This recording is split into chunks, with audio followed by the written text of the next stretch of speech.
Mark Caro, and welcome to episode 206 of Caropop. If you'd like to support us and keep this thing going, please go to caropop.com. Our guest this week has found success performing and writing under a pseudonym and under his own name, Wesley Stace, otherwise known as John Wesley Harding. The first that most of us heard of him was John Wesley Harding's 1990 major label debut album, Here Comes the Groom. The British Stace had named himself after Bob Dylan's 1967 folk rock album, which itself had misspelled the name of Texas outlaw John Wesley Hardin. Here Comes the Groom was the second of 4 consecutive John Wesley Harding albums that took their titles from Frank Capra projects. The band on Here Comes the Groom included drummer Pete Thomas and bassist and previous Caropop guest Bruce Thomas, the rhythm section for Elvis Costello's then-deactivated band The Attractions. Harding drew Costello comparisons for his smart, tuneful songwriting, as well as for the band. But he was folkier than Costello, and his songs such as The Devil in Me and the later Killed the Messenger indicated a singular artist. 35 years of albums and projects have borne that out. Through 2011, those albums were coming out under the name John Wesley Harding. With 2013's self-titled, he began releasing albums under the name Wesley Stace. His 2017 album, with the Jayhawks as his backing band, is called Wesley Stace's John Wesley Harding. Stace's albums, such as 2021's Late Style, have more of a late night at the jazz club vibe. Stace also is an author under his own name, with his first novel, Misfortune, showing up on year-end best-of lists for 2005. He has written 3 more novels, By George, Charles Jessold, Considered as a Murderer, and Wonder Kid. He also collaborated with dance choreographer Mark Morris on his 2019 memoir, Out Loud. Since 2009, Stace has been hosting the occasional onstage variety show Wesley Stace's Cabinet of Wonders, most often presented at the City Winery in New York City. I saw Stace, billed as John Wesley Harding, perform in October at the Wild Honey Foundation's Warren Zevon tribute concert in downtown Los Angeles. He turned in a wonderful, deeply felt version of Zevon's Reconsider Me. John Wesley Harding toured with Zevon back in the 90s and has stories to tell. In October and November, Stace headlined his own U.S. tour titled An Entire Evening with John Wesley Harding. So yes, in this conversation, conducted from his longtime home in Philadelphia, he addresses where John Wesley Harding stops and Wesley Stace begins, or vice versa. He also addresses his early folk singer influences, his Frank Capra scholarship, some not-so-nice comments from Elvis Costello, and when he felt like he finally had found his own voice. And he explains why, in 2025, he chose to become a U.S. citizen at last. It would be tough to find a musician as thoughtful and good-humored as him. Please enjoy this Caropop conversation with Wesley Stace, a.k.a. John Wesley Harding. What do you like about being in Philadelphia? Well, lots of things. I love the city, have a lot of friends here, love the place we live. It's very close to New York, handy for heading south, which I just did. You've got all the Jersey treats just across the river here. You know, I think it's a great city. So I saw you recently in Los Angeles. Right. You performed at the Wild Honey Foundation Warren Zevon tribute concert, and you played "Reconsider Me," which is a fabulous song from his Sentimental Hygiene record. What was that experience like for you, and how did you choose that song? Experience was fantastic. I was very happy to be asked. I felt it was, I was either invited once or discussions about it occurred a few years ago. I can't remember when or why. I'm very fond on Facebook of, the Wild Honey thing and David Jenkins. And so, they just asked, and that was very nice. And I was like, well, I'm not sure I wasn't sure of anything except that I wanted to do it. As for the song, I've sung quite a lot of Zevon songs over the years. Like my band and I used to do When Johnny Strikes Up the Band in the early 90s with Robert Lloyd and Robert Mache and all those people. And then I sang Reconsider Me often early on. And also right at the beginning of lockdown, I did a video version of Splendid Isolation that's up on YouTube of me playing on a stage that we have in our back garden that my daughter shot. It was a little lockdown exercise. But the truth of this song and my selection of it was I suggested a bunch of stuff to them just on the basis of my knowing them. And they said, would you like to do Reconsider Me? And it's always been a huge favorite of mine. In fact, I remember playing it to a friend at university in probably about 1988 or 7 or 9 or something like that. And him saying, I can't believe you like such AOR rubbish, and making fun of it. Which it probably sounded like to him, but, you know, I was into the singer-songwriters. And to me, the singer-song, I'm not that there's anything wrong with Sentimental Hygiene. It's a great album and it's brilliantly produced. But that kind of production wasn't quite the hippest thing in that moment. I don't know what he was listening to, perhaps Trouble Funk. I've no idea. But anyway, I remember being made fun of for liking that song. The upshot of all that being, when he asked me to do it, it was a song I already had in my arsenal and knew without needing to, you know, rehearse it at any great length. And I think the original key's right for me anyway, because Zevon and I have a somewhat similar range. And then I played some harmonica at the end. So it was fantastic. Right. And it was a wonderful night and it was great to be there. And then Jackson Browne said he loved my version. So that was as nice as it could be. Wow. Yeah, no, it was, I really enjoyed it too. I'd flown out just for that show. I'd gone to the Nuggets one a few years earlier, and I just thought this was a great experience. When they do another one, which was 2.5 years later, I would do this. Zevon has so many kind of arch prickly songs, and then he has some that you just sort of, he's so vulnerable and peels back. And that's one of those where Reconsider Me is one where you're just like, oh, you're really getting down, you know, beneath the skin on that one. Like many songwriters, really great songwriters, there's a very cynical streak that includes an urge to satire. And with him, of course, there was a very noir streak, which suits his terse language and sometimes shaky, you know, maneuverings that are occurring in his songs. But there's also a very romantic streak too. And, you know, when I think of that album, the other song I think of is the very last song, The Heartache. The Heartache, I mean, that is a fantastic song. And again, that's just a romantic song about that stuff. But, you know, with Zevon, they're often songs about having broken up or being left or being lonely. So romantic, but still dark. Randy Newman's the same. Right. Yeah, you mentioned at the concert that you toured with him in the 90s. Yeah. And you talked about a show you'd done with him at, I think it was a place called Slim's in San Francisco. Yeah. And you said that you praised his show, and he said that was Las Vegas for louts. That's exactly what he said.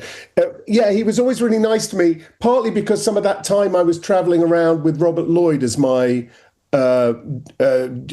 musical accompanist, and he knew Robert, so somehow there was an in there. But also I feel like I might even have supported him in London before I even moved to America, because we were both on Asgard, and it felt around that time like I supported almost every single act on Asgard, from, you know, Ted Hawkins, Tanita Tikaram, Tony Childs, Hothouse Flowers, Tom Robinson, whoever was on Asgard, I supported once, you know, at one time, or was on a bill with.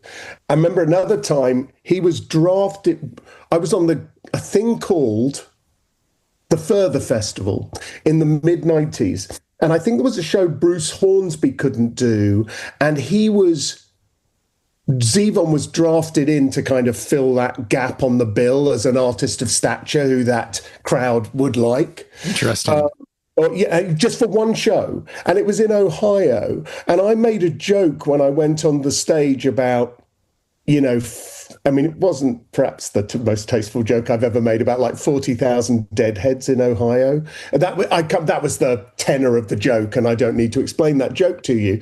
I got it. I came off stage and he went, "You got balls of steel."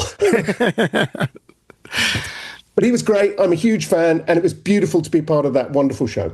Yeah, no, I was thinking Warren Zevon on the Further Festival, like with the Deadhead crowd. It's like it seems like different universes, but maybe not.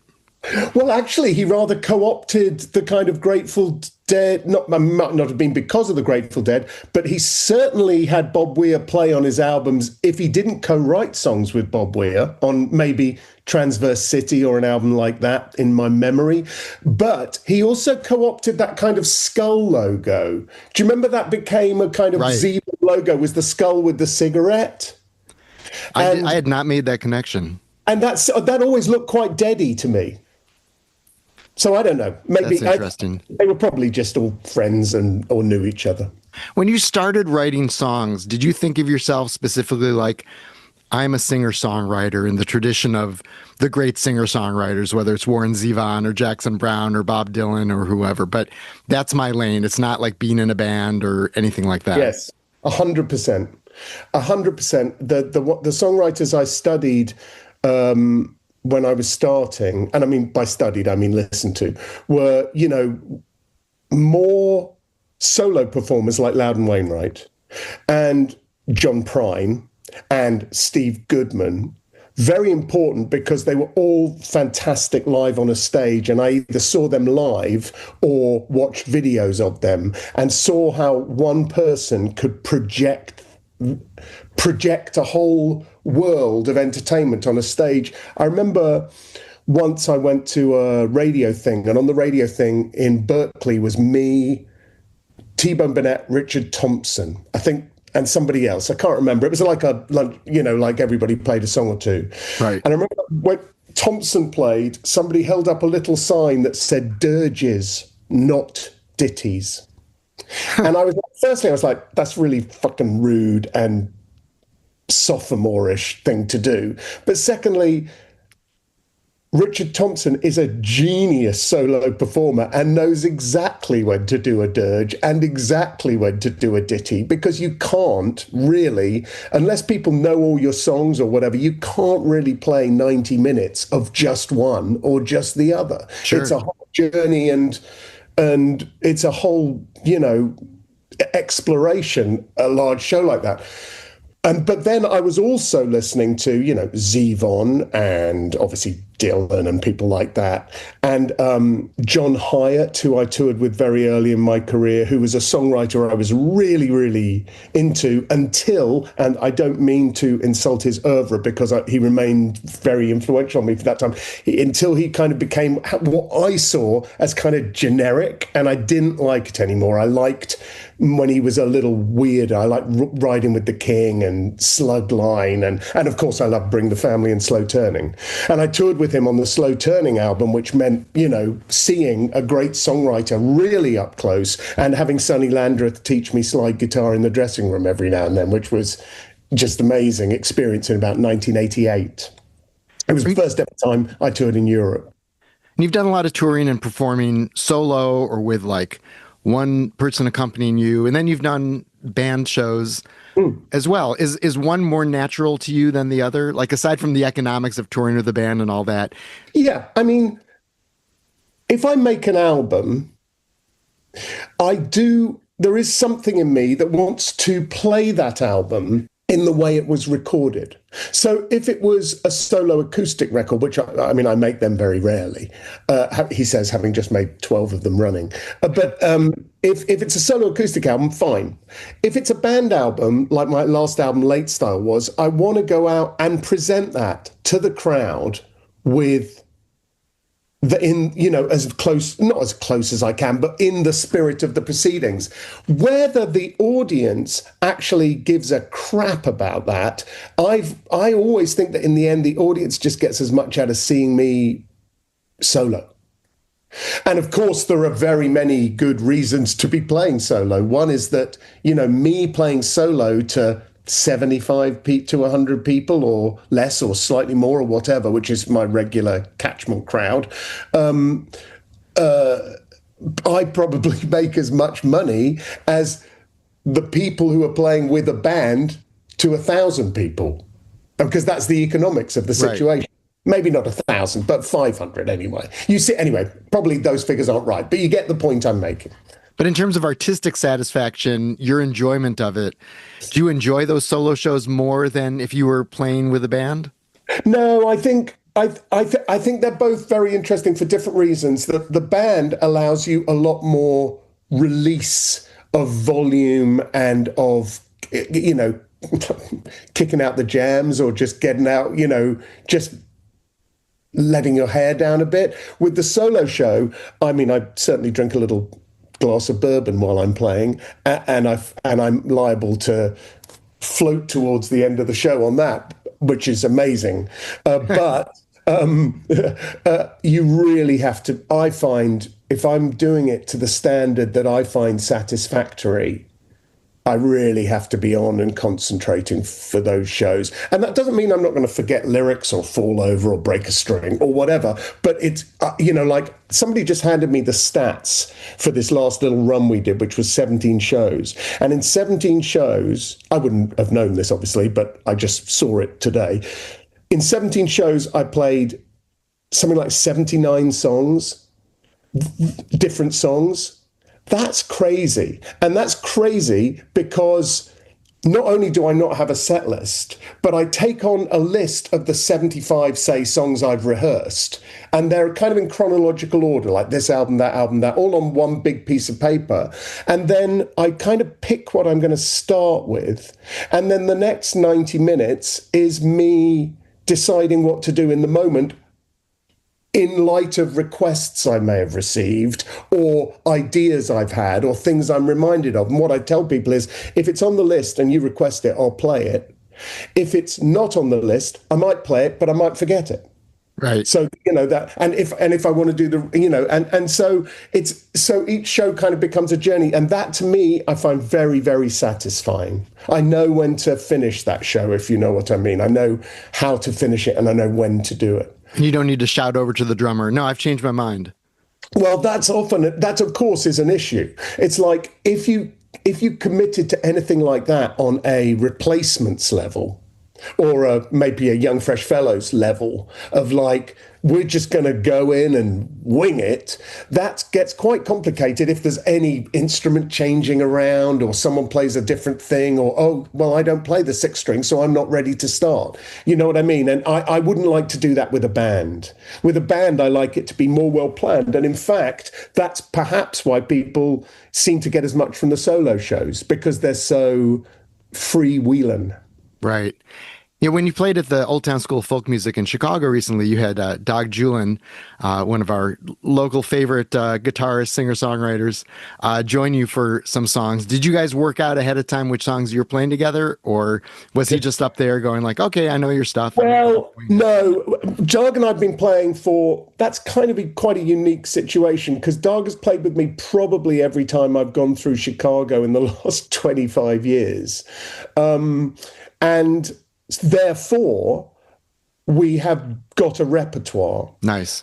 But I don't like the idea of the audience. It gets to the end of the show, I say, Doug Julin's going to play with me, and then they know they're going to see Wreck on the Highway that we always do as a duet, Scared of Guns, my song, and Window Seat. Those are three that we would generally play together. So I say, oh, well, let's do, I think I suggested Bobby Jean by Bruce Springsteen, because I thought it would be amusing, and instead of Wreck on the Highway. And I was like, let's do I'm Staying Here and I'm Not Buying a Gun. And we ran him in the dressing room, but that's it. He's a very, very old friend, and he's someone who I know can trust to do the right thing. But then you have a show like Passim, where I was in Cambridge, where I was playing with Bob Panisse of the Panisse Brothers and Josh Cantor, well-known baseball organist. Oh, yeah. And though he and I have a few songs we can do together, Bob and I don't really. And so I was like, Our Lady of the Highways, that's a good one, because it has Steve Earle was the original duetter on that. And since then, many, many, many people have sung it with me, because it's an obvious duet song. Also, playing the early show that afternoon was Ryan Miller of the band Gusta, whom I happened to go and see his early show. And I said, are you staying around for the show? Do you want to do that song we've done together on the Cabinet, which is a song it's a pop banger called Dancing on My Own by Robin, that was a big, big hit a few years ago. And so he stayed for the show and we did that. So, I mean, it's all a bit all over the place. You obviously done these Cabinet of Wonders shows for, many years, and bringing in all these different performers, whether they're, other musicians or kind of a vaudeville sort of thing. Do you get like a special kind, like one of the perks of your job, or one of the things that you really like, is just these collaborations with other artists? Yeah, well, yes, is the short answer. Here's a much longer answer, but I'll try and keep it a little shorter. No, go ahead. We got time. Cabinet of Wonders started because I'd started to write these novels, and the first one was kind of did well, and thank you. I mean, thank the Lord. And so when I was doing the promo, at some point, or maybe it wasn't the first novel, but the next one, I had a publicist at the time, and she said, "You're always trying to keep writing apart," because I did the writing under Wesley Stace and the music under John Wesley Harding, and which I did for the simple reason that I didn't want people not taking the novel seriously because it was by a musician. I mean, that's the sole reason I did that. I said, this is coming out under my real name, not a fake name that's named after a Bob Dylan album. So I put those out under Wesley Stace, and we're still making music under John Wesley Harding. She was like, why do you keep them so far apart? And I said, well, because I don't want to be the tap dancing author who always is required to play a song at every reading. And I don't want to be the kind, anyway. And she said, well, why don't we do an album release party, but invite some of your bookie friends? And basically that turned into the first cabinet that, I can't remember who was on that one, but my friend Rick Moody, the writer, was, and perhaps Roseanne Cash was. I just can't remember. And I realized, the first one of those we did without a band. We just did it playing solo. And I was like, this really needs a band. What this needs is a house band, like it's, Johnny Carson or something like that. It needs a band who at the drop of a hat will play whatever songs that the artists want to play. And so very early, it solidified into this umbrella-like structure with generally 4 musicians, 2 writers, and a comedian. And I really liked doing it. I really liked putting it together. I really liked inviting people to do it. That bit hasn't got any more fun over the years. And I really liked doing the show. We tried to various times to, it was an NPR podcast for a bit, and he wanted to do it as a TV show. But in the end, I've decided that all my energy is best spent in the room at that moment. So really, that's the show.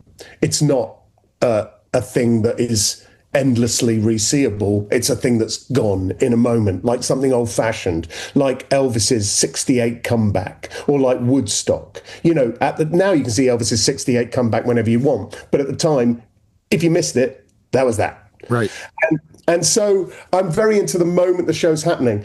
I really like putting people together in a interesting way. So if Carl Newman of the New Pornographer says, I need a woman to sing this with me, I like to look at my list of friends or the people on the show and go, I wonder if she'd be good. That's really satisfying for me.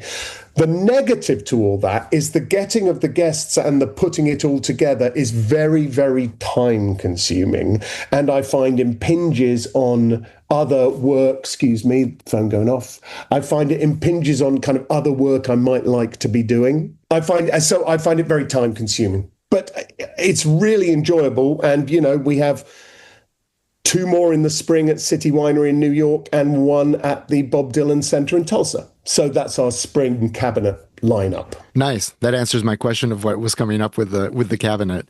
Yeah. And it's specifically John Wesley Harding's Cabinet of Wonders, not Wesley Stace's Cabinet of Wonders, even though it grew out of you having done these novels. Actually, it is Wesley Stace's Cabinet of Wonders. Oh, so I just looked at maybe. If you saw something that said John Wesley Harding's, that's probably old news, unless someone put up the wrong poster from a few years ago.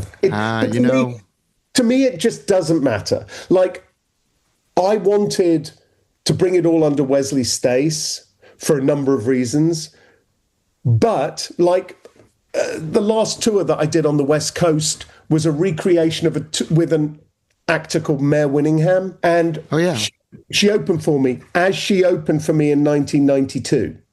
And the lineup was Mare Winningham, Bare Naked Ladies, and me headlining. Ludicrous though that sounds. And so because of that lineup, I had posters from 1992 that were just me and Mare Winningham. It's John Wesley Harding and Mare Winningham. And so I just did that tour under John Wesley Harding for the simple reason that we had a poster that said that name on it. It's just unimportant to me, really. But I was making a point when I changed the name to Wesley Stace for sure. Yeah, I don't know how sick you get of talking about the whole name thing. Obviously, John Wesley Hardin was your musical name. You released the novels under Wesley Stace, but then you also released albums under Wesley Stace as That's well. right. But then I know that you had like a single that came out earlier this year that was John Wesley Hardin again. Did I? Oh, I probably Well, did. according to Apple Music, the Thoughts and Prayers Bad Mother Blues Oh, was that under John Wesley Harding? Yeah, from February 2025. Wonderful. So it just doesn't matter to me in the least. Though I know that my next album's definitely Wesley Stace because I've finished it and it's in the vein of my last album. So this one completes the project. do you still envision doing John Wesley Harding albums, or really have you just sort of moved over like I'm Wesley Stace now? No. Period. Yes. To me, John Wesley Harding represents the rock and folk rock side of me, and Wesley Stace represents the rather more introspective, baroque or jazzy side of me. Yeah, late style has this kind of like you're in the club the jazz club late at night sort of feel to it. Exactly. That's the Wesley Stace vibe. So it depends what if I was thinking of making not this album that's going to come out mid next year, that's all finished, but I was thinking of making the next one in Philly with some rocky friends of mine here, and that feels to me like it would be a John Wesley Harding album, but it depends on the songs. Do you like having this sense of I have like this persona and this persona, so I can kind of shift back and forth, as opposed to, one name and I just contain multitudes and I do albums and I do novels and I do jazz albums and rock albums? I just don't think about it that much. I just don't think about it. I can tell you I did think very hard. I do not want this novel that spent 7 years in the writing coming out under John Wesley Harding. That was the one kind of self-conscious thought about it I had. And it got boring being, not boring, people had to do it, but it got boring being introduced as like, well, Wesley Stace does this, but John Wesley Harding does that. And I was like, right. let's collapse. Let's collapse those distinctions. And I mean, you look at Bonnie Prince Billy and, Palace Brother. I mean, I just don't even know all the names his albums come out under. And I just think in the end, it doesn't really matter. I understand that it might well matter in the record racks, if there was a record rack worth going to, or to the record label who might have trouble nowadays with the metadata of stuff. But to me, it's not really a worry or a serious thought. I nearly put I had an album on Hollywood Records called The Confessions of Saint Ace. That nearly came out under the name Saint Ace, a kind of fake band name like World Party. Right. I think I was talked out of that idea, probably wisely. Well, what was I'm sure you've been asked this a ton of times, but what was the thinking in the first place to say, I'm going to release music under the name John Wesley Harding instead of Wesley Stace? I'll tell you, the reason was really simple, was that I was doing a PhD at Cambridge and I didn't want anybody to know what I was doing in terms of playing the guitar in my extracurricular activity, because I had a friend who had a record deal with maybe London Records, and I used to go out and support him a bit, and I thought, well, I'll do this under the name John Wesley Harding because my name's Wesley anyway and all that, and I like Bob Dylan and I'm a bit folky, and I had this song about Bob Dylan's my father and Joan Baez is my mother, and so therefore, I'll call myself John Wesley Harding. That's funny. But the crazy thing about that was after about 10 shows, maybe less, using that name, I got signed to Demon Records, and the name stuck, whether I liked it or not. That's what I was. And so that's what happened. And when you were getting your doctoral thesis, you were also writing about like Jimmy Stewart and American films, and your first 4 records have Frank Capra titles. So you got your Capra, you got your Dylan, you got your you. Yeah, a lot of, just like anybody else, throwing all the influences in there in the various fields. I'm a bookie guy. What is it about Frank Capra I mean, you got It Happened One Night, Here Comes the Groom, Name Above the Title, Why Well, We Fight. what was it about Frank Capra? I feel, that was my, I was writing, I actually didn't write a thesis on him, to be honest. I just wrote an essay because in the finals, I took the American literature paper as one of my choices. And in the finals, there was always a question about film. If you looked at the old exam papers, there was always a question about film. And I just thought, I bet nobody answers that question really well. And so I wrote a thing about kind of American selfhood and the cinema of Capra, which I knew I wouldn't be able to write that essay now, but I knew very well at the time. And because of my interest in, Thoreau and various other early American philosophers and, books, de Tocqueville and stuff like that, because I had to read them for the literature side, I was able to bring those into kind of what Capra might have been trying to do. And so that was an essay that I wrote. But what is it about those movies is that they're just very good movies about an individual trying to find his way within a corrupt system, and that's very compelling, I think. Well, and the titles you chose were not, it wasn't like Mr. Smith Goes to Washington, It's a Wonderful Night. It was Name Above the Title, which was his, memoir, and Why We Fight, which was his sort of World War II series. So you kind of have to be in the know to be like, oh, that's another Capra reference, even though it also fits the theme of your album. Yeah, it wasn't. I know it's not cool to say so nowadays, but I love those Woody Allen credits to the movies where they were always the same. Right. Always the same. And my idea was, my first album, Here Comes the Groom, which is getting reissued next year after 35 years, is just my head against a red background. And my idea was to have every album just be my head with a different color behind me. But on the second one, they just were like, we can't allow you to do that because nobody will be able to really tell the difference if they all look the same. And also, I was just going to call them all after Frank Capra films because then I kind of didn't have to think about it. Having said that, I tried to, you're not going to call an album The Bitter Tea of General Yen, probably. So I would have run out at some point. There are a lot of Capra films, though, and especially if you're going to pull in his memoir and his little, series. That's true. I guess it wasn't a TV series because there wasn't TV then, but it was like a serial series. Yeah. Your hair was longer the second album, so people would have told the difference. Different time. Well, yeah, but not according to the record company. And neither of those hairstyles, this is how odd it all was, neither of those hairstyles were how I wore my hair. I just decided to present myself. The first one was kind of a comment on Morrissey and erasure. Yeah, it has that look to it. Right. I never wore my hair like that at all. And then the second one, it had all got a bit Primal Scream and kind of Manchester by then. And so I thought, oh, well, I'll wear it long. It was kind of me being funny to me. But, and then on the third album cover, this is great. On the third album cover, I took the cover into the guy. I mean, it wasn't like they were marking my covers, but, there was an element of review, I suppose. And I took it in and I said, this is the cover to that album, Why We Fight. And he went, well, that doesn't look very like you. And I said, oh, it isn't me. It's a poster for a exhibition of Arthur Rimbaud poetry. and he said, Are you really the right reasons, Wes? I'm not sure. So Andy Paley produced the first two, Here Comes the Groom and Name Above the Title, and Steve Berlin from Los Lobos did Why We Fight. Yes. How much did the producers impact what you were doing at that time? Hugely. Because I had no idea how to make a record, no idea how to arrange songs, although that actually came very naturally to me because I had lots of parts in my head.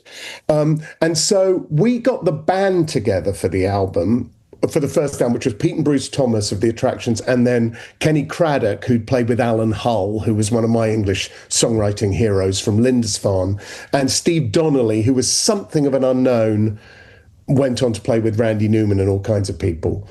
sadly, Steve and Kenny are no longer with us. Pete and Bruce are with us. So I got the band together. Then Seymour Stein of Sire assigned me a producer. Luckily, the producer was Andy Paley, who was a great guy. And he very much helped me. He made those records for me. A lot of what you hear is what you really hear on on the first album is me and the band rehearsing up a version where their knowledge of music means they know where to put the bass and the kick drum.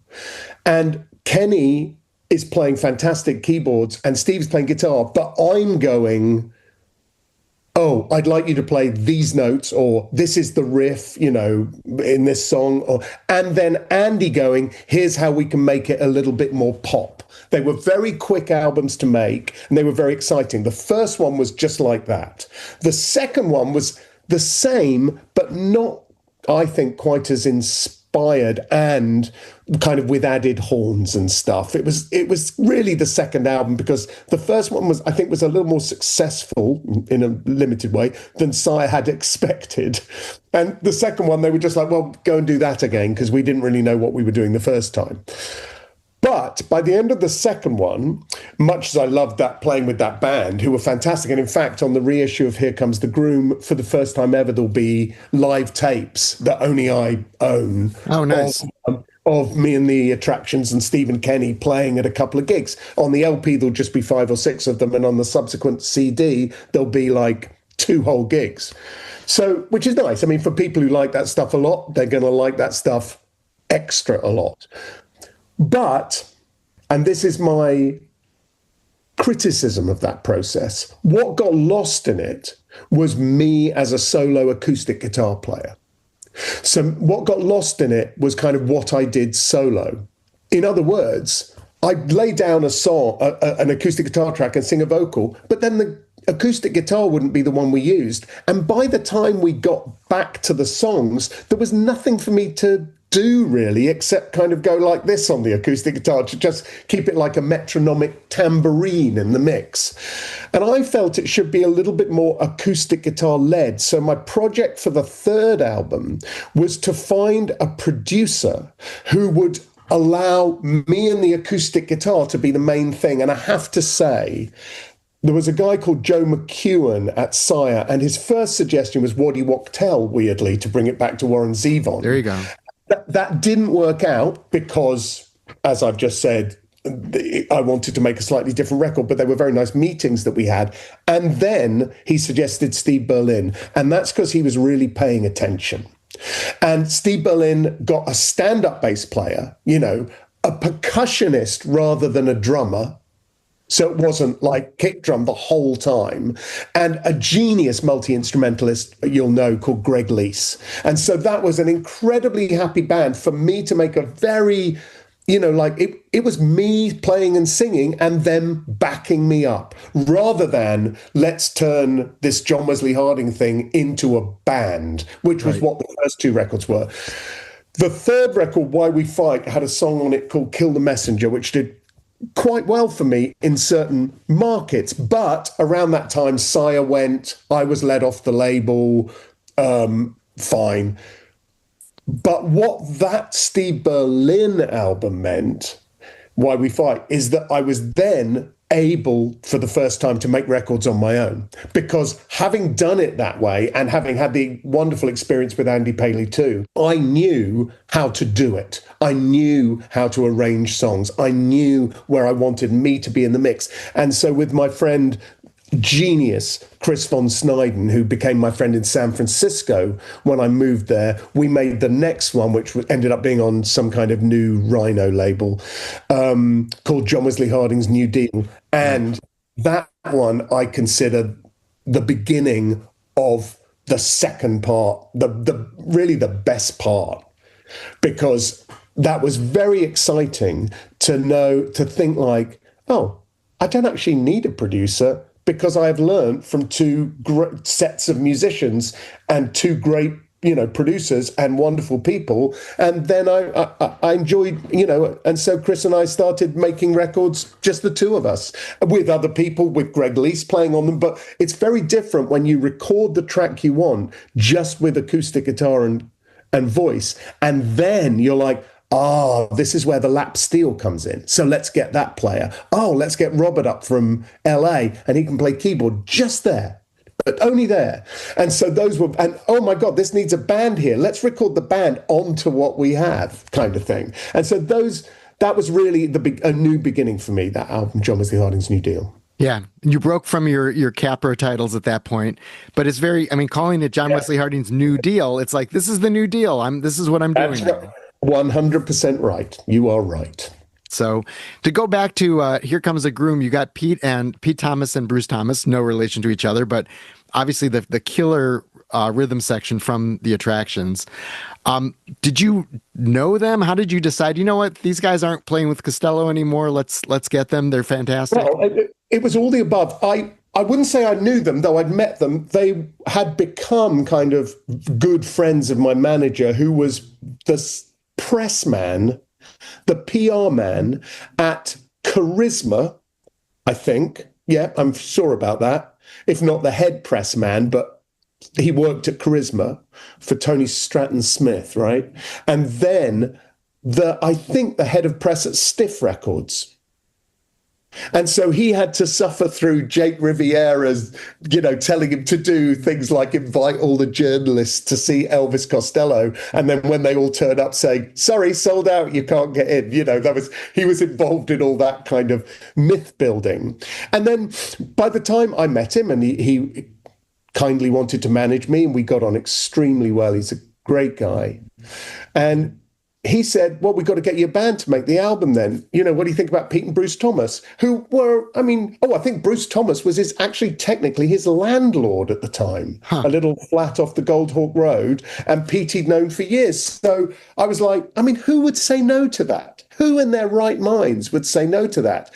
And that guy, Kenny Craddock, I mentioned, the Alan Hull guy, Glenn had known him for years, but Kenny also bizarrely and coincidentally lived in Hastings, my hometown. And so that made rehearsals very easy for us and arrangings of the songs very easy. So it all fell into place very naturally. And of course, when I auditioned for Seymour Stein, played him a song, The Devil in Me, coincidentally the song I played most on my last tour, I was informed this morning. When I played him that song, he said, I've got a producer for you, Andy Paley. And we said to Andy, we've got a band for you, Pete and Bruce Thomas. So everybody, that was a nice little bit of like, oh my God, this is actually going to happen. And then Seymour, this is great. Okay. Seymour, or not Seymour, but sent over Howie Klein basically to check up on me and drop me, basically to cover Seymour signs everything. Don't take this too seriously. Yeah, we'll make some demos, do them for cheap. But luckily, Howie came over and heard what he heard and liked it. Were you a Costello fan at the time? Of course. Well, yes. Let me put that another way. Had I been a massive Costello fan, yes. Had I listened... I was at a public school where they had dormitories. I remember lying in my bed when I was 14 and hearing a thudding bass line from the older people staying awake later than us and listening to music. And I remember being able to spot, like, Pump It Up and watching The Detectives. Sure. Because all you could hear was the bass. You couldn't hear anything else at all. But the bass was reverberating in the roof. And I knew all that stuff.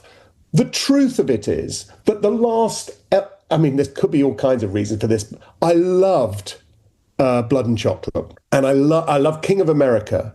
But on Blood and 1986, he had two great records, and Blood and Chocolate is one that I come back to way more than I would have thought I do. Blood and Chocolate's amazing, and I love the Tokyo Storm Warning, which we just did on the cabinet the other day. Oh, nice. With... Who wanted to sing that? Bill Janovitz? No, I can't remember. Anyway, somebody did it and I sang a verse on it. I think it was Rhett Miller. Oh, cool. But there was a thing that happened with Elvis around then, not personally, although there was a personal thing. There was a thing that happened which was I went to see him live. And I was so excited. It was one of the nights when you didn't know whether it was going to be him solo or him and the Attractions or him and T-Bone Burnett or him and the Confederate. You know, it was or the spinning songbook. It wasn't that, but it was very like that. Right. And sadly, the night I got was Elvis Costello solo, and I did not enjoy that show. I didn't enjoy it really at all. And I particularly didn't like this kind of vibrato-y quaver he'd got in his voice that is, I'm afraid, typified by a great song by him called I Want You. And that was when I first heard him doing that, and it got stuck in my head, and I just didn't like it anymore. I don't know why. I mean, it's just the truth. I can't really justify it. But that turned me off a little bit to when, Spike was okay, but then I didn't really like Mighty Like a Rose. It seemed like too much clanging around. And then I kind of lost touch with it. Plus, by then he was actually being rude about me in the press. He was, saying, there was something he said. I know he's kind of famous for saying, or he was back then, saying kind of rather, kind of Ray Charlesy like things and getting into trouble for it. But I remember him, he said something like, he either said Bret Easton Ellis is the John Wesley Harding of literature, or John Wesley Harding is the Bret Easton Ellis of rock and roll. I don't know which one it was, but it was a very kind of snippy thing to say. I thought, what the fuck have you got against me? Perhaps he didn't like me using the band he wasn't using at the time. Perhaps, we were managed by the same people, more or less. We had the same publishing deal with the same people. Perhaps I shouldn't have paid it any attention at all. Perhaps I was very green. I've no idea. But because of that, kind of like after that, I was just like, well, I'll tell you the one good thing about that is it made me a friend of Bret Easton Ellis's. When I met him at something, this came up. I think he brought it up, and we laughed about it, and that was very nice. We became friends. I suppose I just got a bit whatever the word is, disaffiliated from him. And much as I loved those records, it felt to me like somehow people had placed me in opposition to him, or like was saying like I was copying him or something like that. And that's totally fine. I was certainly using the same band. I suppose I could hear that our voices have a certain similarity. There's certainly, I know the songs where that is most true on, and I would say I have tended not to sing them ever since I noticed it. But at the time, I didn't notice. I was young and very excited to be making music. So right. That's probably that whole story. It's amazing how I continually don't bump into him at things. Huh. When Here Comes the Groom came out, I remember partly because you had the rhythm section and partly because it's sort of a facile thing for rock critics to do. They'd say, oh, John Wesley Harding, like in the tradition of Elvis Costello. Yeah. Did you think those comparisons were just facile, or did you think there was something there? No, I can certainly hear that. I'm a white, wordy, cynical Brit singing with a storming bass and drums section, lots of words. But I always thought that I understand that critics do that stuff. I think with the quieter albums, I was trying to get away from that. That's what I was doing with Why We Fight and New Deal, was trying to have that cease to be, not the only thing, but I was trying to kind of have that, it ceased to sound like storming rock and roll, because storming rock and roll wasn't really what I was made to do. Apart from anything else, I don't really have the voice for storming rock and roll. You need a kind of a, like think of David Bowie, who does, or you need to have that edge to your voice, and mine doesn't. It's quite a rounded voice, and it's more burgundy than kind of acidic, if you know what I mean. I think it seems like you've also, not that you give short shrift to the music, but it seems like you've always been a lyrics first writer, and it seems like a lyrics first writer maybe isn't going to be as quote unquote storming, because the point is that you're trying to communicate these fantastic words and stories and whatever that you're writing. You're 100% right. That's the thing. I am a lyrics first writer. I don't really get musicians together and jam and then put a some lyrics on top of it. I'm actually very bad at writing to order. One might think, I might hope that I was good at that, but I'm not at all. I can really only write lyrics the way I write them. And that's why my music tastes have developed considerably in the last 40 years. Whose haven't? And well, I hope everybody's have.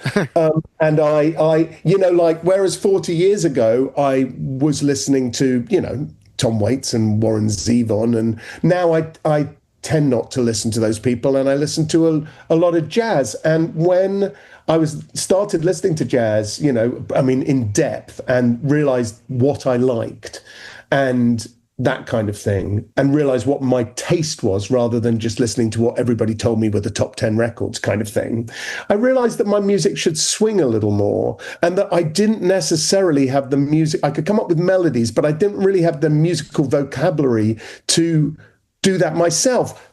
But part of my thought was, I love Lyle Lovett. I love Mose Allison. I love Randy Newman. I love all kinds of people. Their music swings. Why can't mine swing a little more? Why can't mine be more relaxing? And I wrote this song called Can't Read the Signs, which only ever came out as a little single, and there's a copy of it.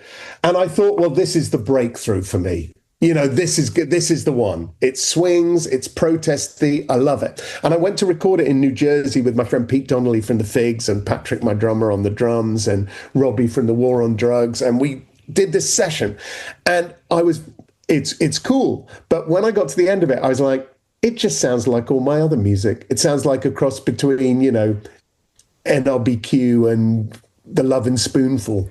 It's not kind of swinging enough. I mean, it's like not as good as either of those people, is what I mean. And I suddenly went, well, I have this great musical director of the Cabinet of Wonders who totally gets my musical taste, is in my band, knows all the music I like, gets all the music I like, knows what it's like to sit in my kitchen and listen to music on the record player I have on my kitchen, because he and I bonded over many kinds of music, from Brazilian music, like French soundtrack music, many different kinds of music. And I said, well, why don't I give him a couple of lyrics and see what comes up with, because he knows my range, he knows the melodies I'll be able to sing. And so we did a couple, and they were really, really good, in my opinion, and that became Late Style. Do you have like notebooks full of lyrics that you write? Like, how do you do this now? And is it the same as you were doing it 40 years ago? Very interesting. It isn't quite the same, but it is the same, except for the fact that now the lyrics are on my phone. Like little memos? Yeah. And it used to be that the lyrics were in these notebooks that I have a huge part. I have every one I've ever written down there, including journals in this little. So I've got a list of lyrics, and it's just the things that I think while I'm walking down the road, which is, I'll tell you one thing and it's not true. You've got to deal with the devil, or the devil will deal with you. Will that ever mean anything or be a song? I have no idea. Here we are, there we were, where are we now? I have decided to stop making music. It's like these various, and there's thousands of them. And so what I do when I want to write a song is I just go there. And that's how I've always done it. It just used to be in a notebook. I go in there, I pick one, perhaps at random, perhaps that inspires me. I write the lyric, or maybe have the guitar to hand and just do it. I don't really play the guitar when I'm not on a stage or rehearsing to be on a stage, which I do as little as possible. And I don't really write songs unless I have to do it. I know that sounds really weird. No. It seems like there's a total split among songwriters of, I do it all the time, I can't help myself, or I need a project. And when I have a project, then I buckle down. That is much more me. The only thing is, when I write songs, I write a lot of songs. And so, for the self-titled album, where I gave myself a project, also me giving myself a project, on that album, my project was write songs that are true, entirely true about your life. No adjectives. Just the facts and the things that happen. Don't describe them, just tell the story of what happened. Or it needn't even be a story, but an emotion or a thing. So, and I wrote literally 65 of those songs. And so what you're left with is you then make the self-titled album, which has this many of them. And then there's all these ones over here. And you're like, well, what shall I do with those? Is that one good enough to put on the next album? So then you kind of have a dribble over effect. But also, maybe that's when I put out some kind of, well, what used to be called a kind of fan club only album, a kind of just one I print up myself and here's another thing.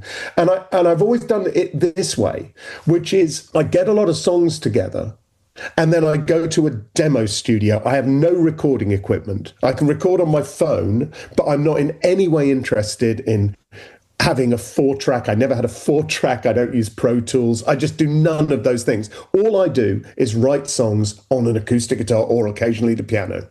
Like there's an album called Who Was Changed, Who Was Dead that was primarily piano songs because I thought it'd be an interesting project because I can't really play the piano.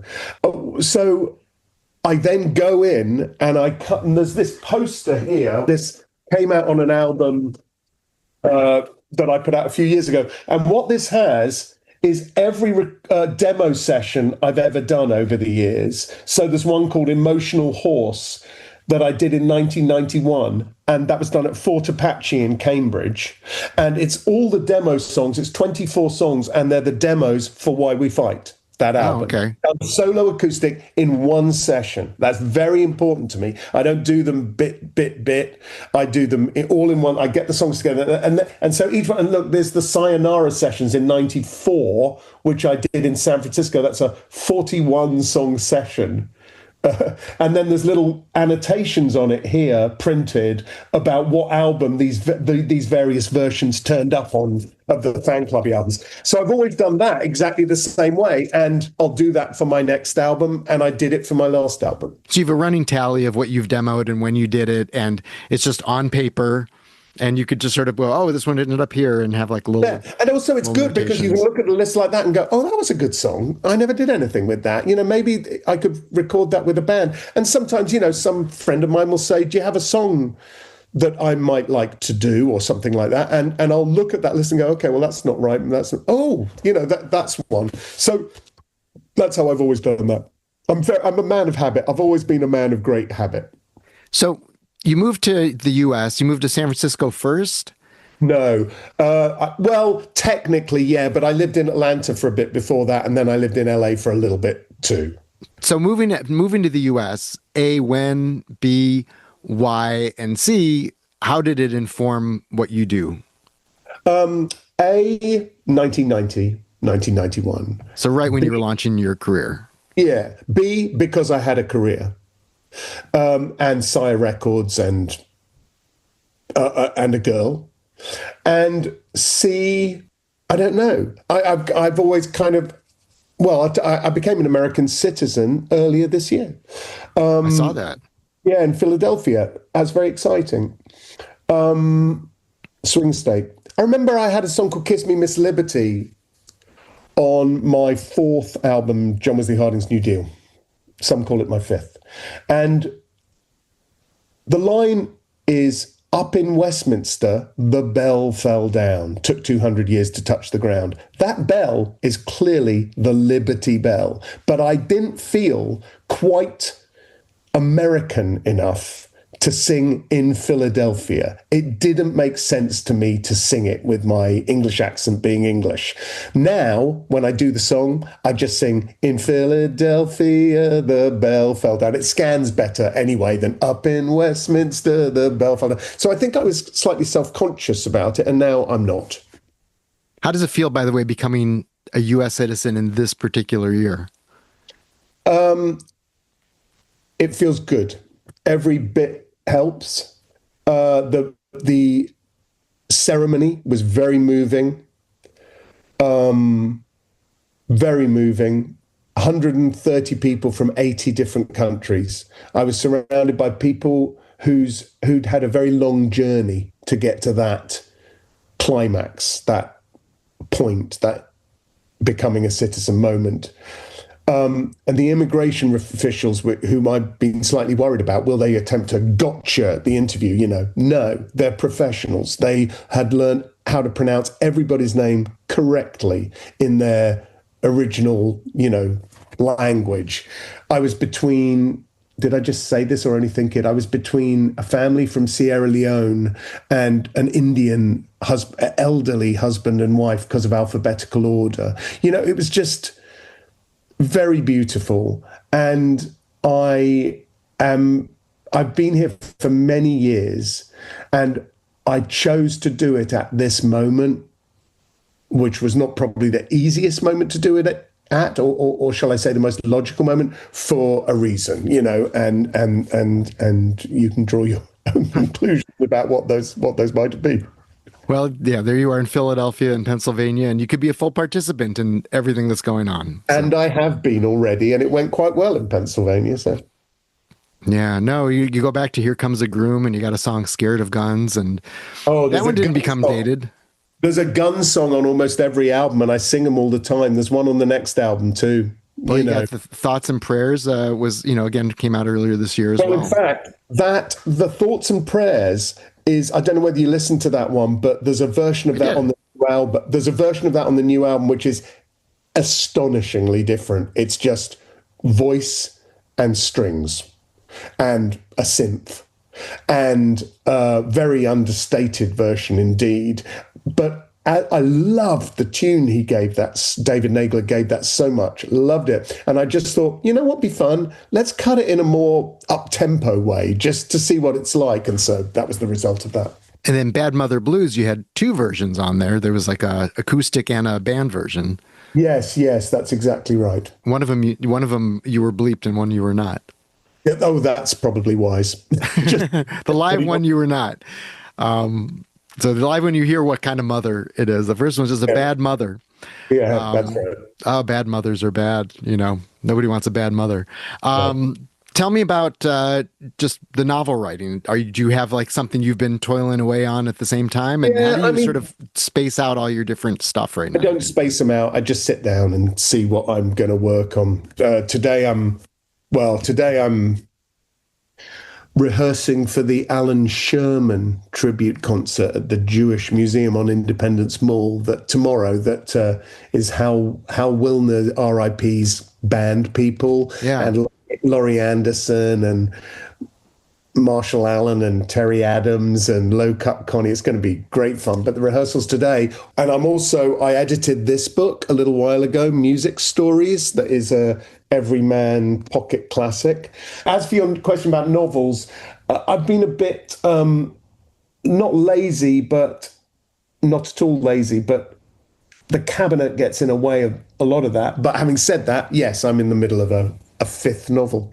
Do you feel like your fiction writing reveals you in a different way from how the music writing and performing does? Yes. I do. Well, it's not that either are inauthentic selves, or, how can I put it, less true than the other one. But in a novel, well, I mean, the key difference is misfortune. I had a song called Misfortune on Awake. I was born with a coat hanger in my mouth. Bang. I was dumped down south. Bang. I was found by the richest man in the world. Bang. Who brought me up as a girl. Without analysing those lyrics in any way, or what I was thinking of, or how I wrote them, which is that more or less they would have started by common sense, by experimentation and coincidence. That's how I write. And then I make sense of it all. When I thought, I'll write a novel of that, the novel took me 7 years, because there is no way that you can just say those lines without needing it all explained. Why did somebody bring that child up as a girl? What direction was south and where from? And why was there an abortion with a coat hanger in the first line? So, psychologically, that's me explaining those things. And so I think you probably get a very good idea about my feelings about everything in that. And it's not like you don't get in the songs. It's just a different way of expressing it, very different.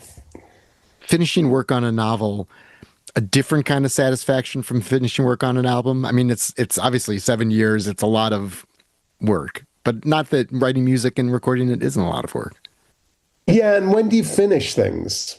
You know what I mean? Like finishing a novel, as you finish it, you hand it in, then the edits begin. But editing's a lot easier than anything else. With an album, have I finished this new album? Yeah, I think so, because it's just about to be mastered. So I guess I must have done. I used to like things when you went into a studio for 7 days and recorded, and then you mixed for 3 days, and then it was done. Now there's a lot of fiddling round, which is suits some people because they have I don't say it's in a belittling way, but a lot of people have kind of completion problems and anxiety, and the fiddling allows it to be an endless process. I'm very good at putting things behind me and knowing when they're done, and I don't like the option for things to be opened up again. I like them to be done, and I like to move on. I feel like in the digital world, there's also too many ways you can quote unquote fix things. And the best music I have has not been fixed. You know, those early Beatles records have a lot of mistakes on them, and they're the best. You know, well, Blonde on Blonde and Highway 61 Revisited. If you fix those records, they'd be terrible. Yeah.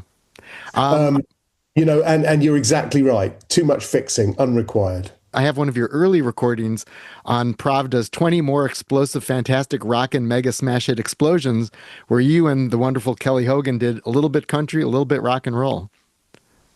That is true, and it's so interesting you say that because, you know, were you at the gig in Chicago or not? No, I was not. I felt bad about it. Because I announced at that concert that my next album will be on Pravda Records. Is it? Yes. Oh, that's great. You're working with Ken Goodman, those guys. I am. They're fantastic. I'm very excited. We're just about to, I think, sign that contract, and he was the person who got back to me with the most enthusiasm about the record. And because I've now been associated with that label in friendly terms, and also this particular recording you bring up now, from the early 90s. Yeah, 93 or 4, I'm not sure. And in fact, in my scrapbook, I have a beautiful cartoon that Kelly did at that studio in a bored moment of me and Scott Matthews and her recording the song. And it's always been great. And I remember I've only once been reviewed in Rolling Stone. I've never, they've never reviewed one of my albums. I appeared in random. So, no, never. I appeared in Random Notes a few times. And the only time I've ever been reviewed in Rolling Stone was a review of that record that I'm sure Ken will remember, since it was a review in Rolling Stone, which was, "And who on earth needs a cover of I'm a Little Bit Country?" Didn't mention me or Kelly by name, but that did slight us, I suppose. You know, you're doing like a K-Tel tribute album and you pull out a song like that. I feel like their criteria is kind of off, but what do I know? You know, people, back at that time, I think people were. There's always been a big sense of. I know, we've had quite a serious conversation, and that's great. But there's always been in what I do, and I hope you're picking that up in the way I, talk about, these true things like, well, I thought I'd do this because I'd never done that, and that seemed fun. There's a lot of sense of fun in what I do, as there was in a lot of music that I liked that was almost, like comedy, and, in a way, I suppose, Loudon Wainwright and Steve Goodman and John Prine, everybody had their funny songs. And Randy Newman. And Randy Newman, and the bands I gravitated towards were the ones who were having a lot of fun doing it too. And I met kindred spirits in, people like Kelly Hogan. And so that's a relationship that's endured now 35, nearly 36 years since I first met her in a house I visited the other day on Waddell Street near Little Five Points in Atlanta, where she lived above me. Wow. Yeah, no, I was actually talking to the good friend of mine who was at that Old Town School show, and is sort of one of the top guys for years at Second City, and was talking about how you're able to sort of balance comedy and humor in what you do without it becoming like, there are people who basically are jokey songwriters, like, and it doesn't wear that well, because after a while, the cleverness with a capital C is just too much. Whereas you obviously have a sense of humor, but you're able to strike a balance in it where it doesn't, it's not like hearing the same joke over and over. It takes us back to that dirges not ditties thing. there has to be a nice balance of both of them, you know. And it's something you're conscious of doing, I assume. It totally is, yeah. You got to have everything in a journey. You know, you got to have the quiet bits and the funny bits. Like the Cabinet of Wonders works that way too, as do my novels, I hope. Yeah. No, and like right now, there's a lot of terrible, scary stuff going on, but you also still have to have a sense of humor and you still have to move forward. Well, and back to that, agreed, and back to that Rolling Stone review, I just think people all took it all a little bit seriously. I mean, anybody who looks at that kind of thing and their response is, who needs this? It's like people who are fun need it. Because what are you listening to right now? Pearl Jam? You're reviewing an album called 20 More Explosive, Fantastic Rock and Mega Smash Hit Explosions. So like I said, the criteria for reviewing that album is not, does the world need, you know, the Posies doing Ooh Child, or does it, I mean, like, what's the point of even asking that question? I'm here to tell you that Anthony de Curtis got that one wrong. And I don't even know it was Anthony de Curtis. that was, you know, one of those people at the time. Well, I enjoyed it. And, you know, it's fun to revisit it with you, you know, 30 something years later. I know. So I know. I won't miss it the next time you're in Chicago, and I'll have to come see you in Philly or City Winery in New York or something as well. Absolutely. Well, come say hi. Is there a title for the album, by the way? One Last Heist. Ooh, I like that. And does it have that kind of jazzy feel to it again also? Not saying, yes. But you did make a comment that there's a lot of acoustic stuff you've been recording, so. Yeah, that's the Secret series. That's 12 CDs of re-recordings that I've been releasing as a subscription series. That's a whole different thing. Different. But this is like, okay. No. But this is a Wesley Stace album. Yeah, and One Last Heist on Pravda, probably. Awesome. Well, thanks so much. This is great. And thanks for reaching out. That's all for episode 206 of Caropop. Thanks so much to Wesley Stace, a.k.a. John Wesley Harding, for providing so much insight into both of his artistic personae. Go to wesleystace.com to learn more about him and his music and to order the latter. That includes the Secret Series, solo acoustic re-recordings of his earlier albums. A new album, One Last Heist, will be coming out mid-next year, as will a Record Store Day 35th anniversary edition of Here Comes the Groom. Stace's 4 novels are available on his website too, as is tour information. He'll be performing in Glasgow, Scotland and England in late January and early February, and look out for the next Wesley Stace's Cabinet of Wonders show. Follow Wesley Stace on Instagram, Facebook, and Threads. Caropop is produced by Chris Swake, who's never needed his name above the title. Thanks to all who support Caropop. If you'd like to throw something into the Caropop kitty, we'd be much appreciative. I'll give you a shout out on the next episode.